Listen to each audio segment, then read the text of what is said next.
ఎన్నికల సమయంలో తమకు ఇచ్చిన హామీని నిలబెట్టుకోరని డిమాండ్ చేస్తూ మెదక్ పట్టణంలో శాంతియుతంగా నిరసన తెలియజేస్తున్న సమగ్ర శిక్ష ఉద్యోగులను పోలీస్ స్టేషన్కు తరలించి నిర్బంధించడాన్ని తీవ్రంగా ఖండిస్తున్నాం. సమగ్ర శిక్ష ఉద్యోగులు టెంట్ల ముందు నుంచి వెళుతున్న ముఖ్యమంత్రి టెంట్లు పీకేయడం కాదు, వారి సమస్యకు పరిష్కారం చూపండి.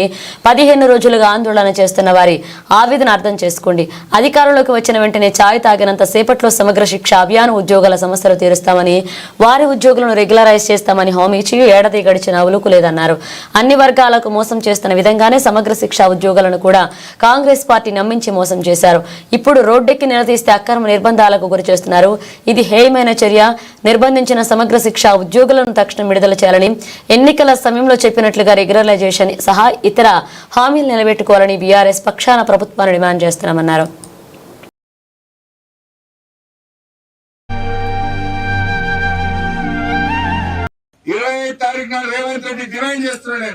నువ్వు మెదక్ వచ్చినాడు మా సర్వశిక్ష అభియాన్ 10th కిందకి వచ్చి అంటే ఈ రోజు మీదకెళ్ళి పోతాడు. రేవంత్ రెడ్డికి సీబులు ఎత్తుంటే నువ్వు మనిషి అయితే నువ్వు మాట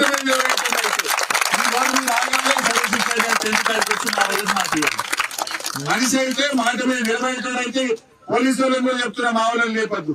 ఈ విధంగా రేవంత్ రెడ్డి పోతాడు బట్టాటం కట్టడం, మా వాళ్ళని కూర్చొని చేయకపోవడం, పిచ్చి పిచ్చి చేయకుని మా వాళ్ళు బరాబర్ ఈయన కూర్చుంటారు.